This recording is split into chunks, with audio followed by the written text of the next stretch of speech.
I survived being stabbed 11 times, part 2, did it hurt? In my last video, I told the story of how 21 years ago I was stabbed 11 times, and it had to be a shorter video, and there's obviously a lot of questions, and it's an incredibly long story. So I wanted to do a follow-up to address some of the main questions that people had, the first of which being, did it hurt? And why did I describe it felt like I was being punched? So just a little backstory on that first. It was 2 days before my 21st birthday, and it was 9 a.m., and he came into the bathroom and asked me if I wanted my birthday present, but I had to lay on the bed and put a pillow over my face so that he could physically give me this present. When I was in the hospital, the detectives told me that morning while I was in the shower, he went through the building and was asking people if they had a really good steak knife that he could borrow.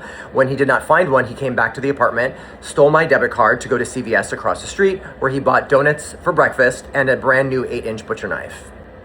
The knife was so sharp that I think it literally just went in and out like a knife through warm butter, and I really did not feel the blade at all, but what I felt was the wood handle of the knife hitting my chest, which is why I felt like I was being punched. And a lot of people said that, oh, it's because you had so much adrenaline, that's why you couldn't feel anything. No, because at first I had the pillow over my face, so I did not know what was happening, so there was no adrenaline.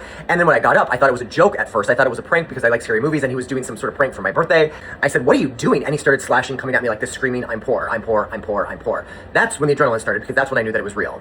So why did he do it? Well, the only thing that he ever said was, I'm poor. The detective said that it was likely a crime of passion and that he wanted it to be an unaliving of me and an unaliving of himself.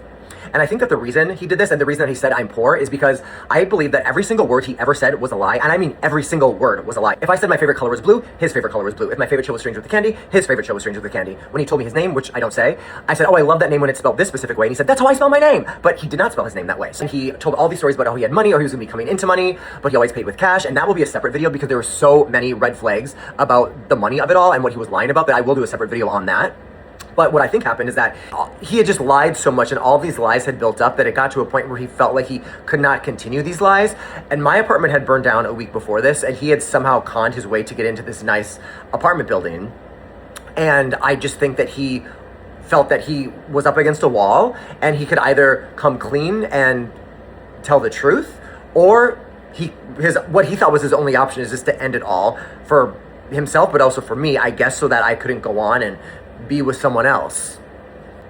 A lot of the comments said, wow, you must be so traumatized, but no, absolutely not at all. I feel like if I was traumatized, I would have been making a choice to let him win in some way, because he tried to do the unthinkable. He tried to take my life from me, and he failed. So why would I be traumatized by what he tried to do, which would, in a sense, be letting him win in some small way? So absolutely fucking not. I am not traumatized. Perhaps if I was walking home and some random person jumped out of a bush and attacked me, that would have been traumatizing, but this, it wasn't. And when I was laying in the lobby of the building and some woman came down screaming that someone had jumped off the balcony, I told myself, don't cry. Wait, why would I cry? Because it's like, yeah, I'm not going to let this affect me. Like, it was a very conscious choice. Like, I would have to be choosing to live my life scared and traumatized, and I was not going to do that. So it really ended up being a blessing in disguise, because obviously I was okay. I didn't have any permanent injuries, and my life just became so much better in the end. I became so much closer with my family. I came out, and it was a blessing in disguise.